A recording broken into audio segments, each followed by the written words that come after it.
Okay, so what we are going to be looking at right now are wave optics. We've talked about geometric optics where light is traveling in a straight line. It is a ray.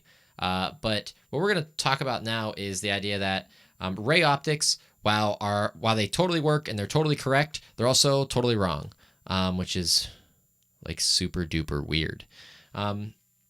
If we recall, back in maybe chemistry or I don't know, we saw this. We know the speed of light. Speed of light is about 3.0 times 10 to the 8th meters per second.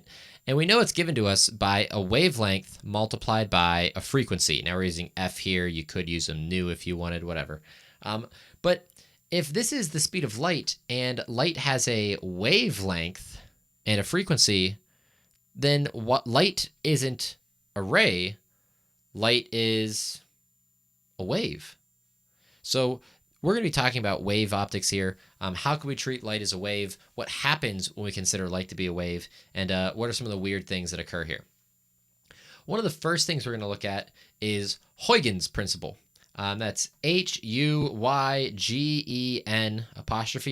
Huygens Principle. And Huygens Principle is a little interesting. What Huygens Principle is stating is that if we have a wave, okay, and it's nice to think of these as sound waves to begin with, because with sound waves, we can imagine it like, if you look at your little speaker on your computer, like you see this kind of symbol, right? We call these here wave fronts. So these are wave fronts. And Huygens Principle simply states that a wave front is actually made up of like a nearly infinite number of wavelets. So what is a wavelet? Well, a wavelet is just a tiny wave. And when we overlap them, we kind of get this here. So each of these little red curls right here is a wavelet. And what we see is that while they are overlapping, the peaks of all of them line up and create this wavefront. Okay, so an actual wavefront that we would see is really just a combination of many, many, many wavelets. And I could sit here and I could draw these until the end of time and my hand is going to cramp and get tired, but you get the idea. That is what's going on. The wavefront is created by the wavelets. Now, why does this matter at all? Well, this matters because this property of Huygens Principle gives us diffraction. So diffraction,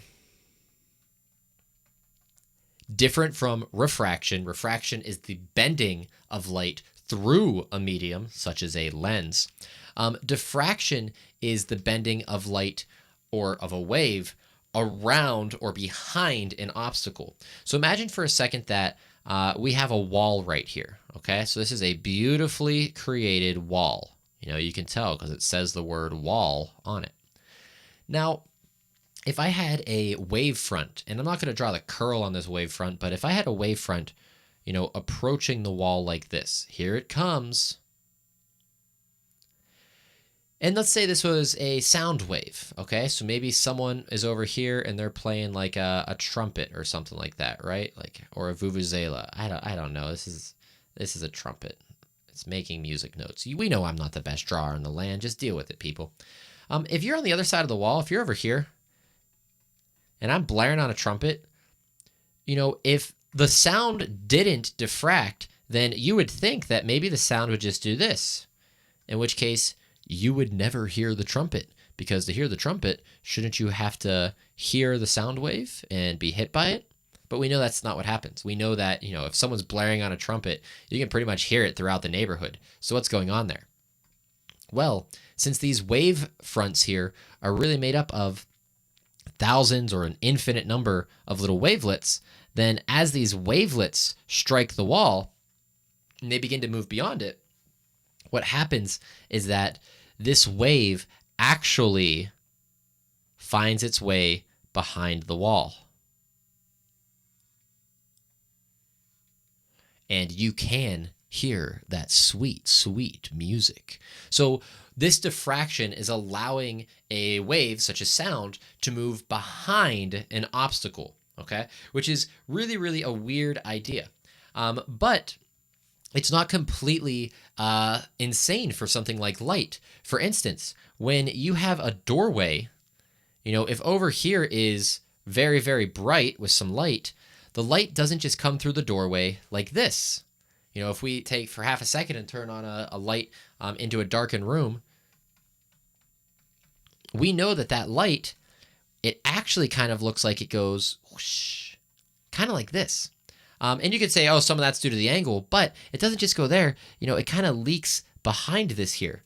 And the reason being is because of Huygens principle and this idea of diffraction. So we get some of this showing up with light as well as we've seen it, but we really hear it well with sound. So that's the first idea that we need when talking about wave optics, this idea of diffraction, and that these wavelets, due to Huygens principle, allow light to kind of find its way behind a barrier.